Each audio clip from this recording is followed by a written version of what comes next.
ബാലഭാസ്കറിനെ കുറിച്ച് സത്യം പറഞ്ഞു കഴിഞ്ഞാൽ ഞാൻ ബാലുവിനെ പരിചയപ്പെടുന്നത് ഈസ്റ്റ് കോസ്റ്റ് വിജയൻ്റെ പ്രോഗ്രാമിലാണ്. എണ്ണക്കറുപ്പിൻ ഏഴഴക് അതെ, എൻ്റെ കൺമണിക്കോ നിറയഴക്. അപ്പോൾ ബാലു വന്നത് സുനിധി ചൗഹാൻ, പിന്നെ നമ്മുടെ ദിവ്യ ഓണി, ഇവരൊക്കെ പങ്കെടുക്കുന്ന ഒരു പരിപാടി ഉണ്ടായിരുന്നു ഈസ്റ്റ് കോസ്റ്റ് കിലുക്കം എന്ന് പറഞ്ഞിട്ടുള്ളൊരു പരിപാടിയിൽ ഞാൻ പങ്കെടുക്കുന്ന ആദ്യം.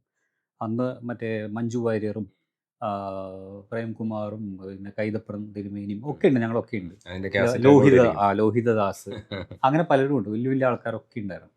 അതിൻ്റെ വിജയത്തിന് ശേഷം വീണ്ടും ഞാൻ പോയി. അന്ന് കുറേ പരിപാടി, ഈസ്റ്റ് കോസ്റ്റിൻ്റെ കുറേ പരിപാടി. അപ്പോൾ ഈ സുനിധി ചൗഹാനെയും കൊണ്ട് ആ ഒരു പരിപാടി ചെയ്തപ്പോഴാണ് ബാലു അന്ന് ഇങ്ങനെ ഓടിച്ചാടി നടക്കുന്ന ഒരു തമാശക്കാരനായിട്ട്.